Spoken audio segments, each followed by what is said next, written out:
So we know through this chart that world religions has a couple different characteristics that make it different from any type of other religion or belief, okay?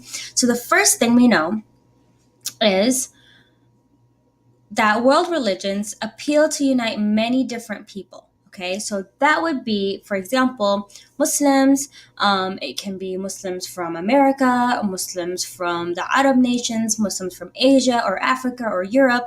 They all unite us under one banner of Islam, right? So we're all brothers and sisters of Islam, okay? Despite the color of our skin or the culture that we come from, okay?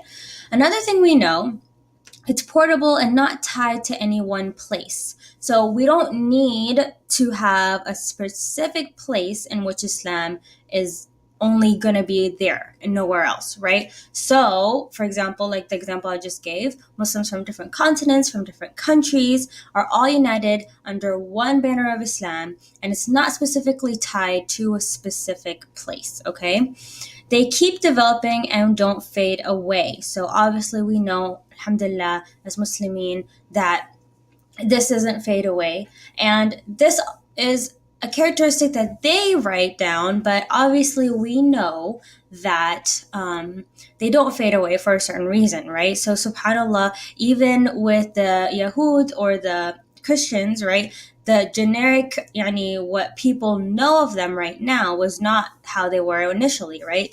Isa alayhi salam, Ibrahim alayhi salam were on Tawheed, right? And they were always on Tawheed, okay? So they don't, this Tawheed does not fade away, subhanAllah.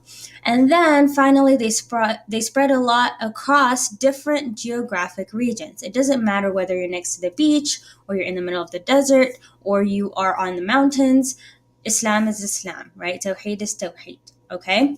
So we use the example of Islam in these contexts, right?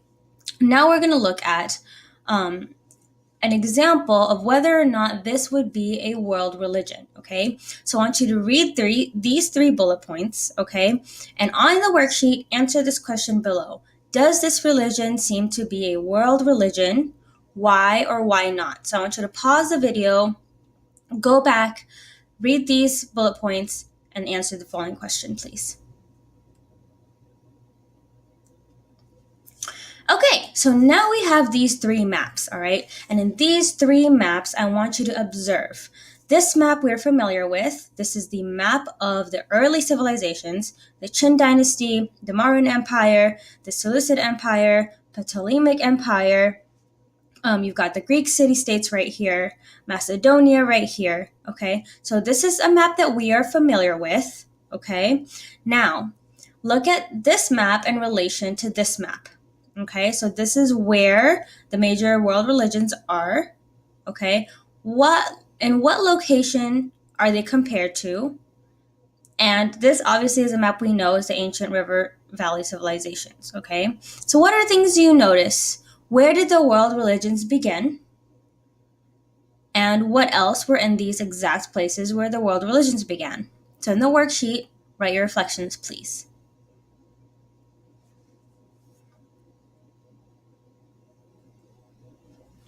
Okay, last map observation, okay? Now, take a look at this key. Take a look at the date or the year that is on the key, okay? Look at the arrows on the map. And then how do you think religions spread? So how do you think religions spread according to this map? Now, instead of sharing your ideas with your partner, you're just going to answer this question on the worksheet, okay? Now, as religions are spreading, just like this map that we looked at, all the arrows, they bring along with them a couple of things. First is a writing system, okay? So the writing system could be what their original language is, okay? So, and it also could be what their holy book is, okay? They bring with them trade goods. Religion was a basis of trust among merchants, right?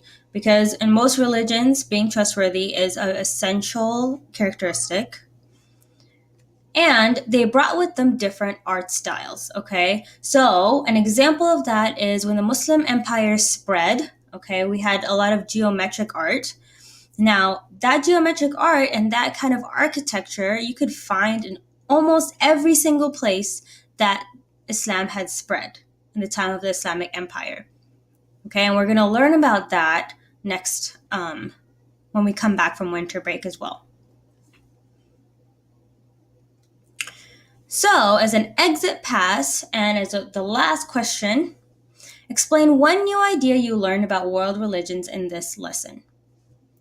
And then I would like you to answer the first question and the last question, okay? What was the connection between world religions and empires? And how did world religions affect empires? So, how did the world religions affect empires? And what is the connection between world religions and empires?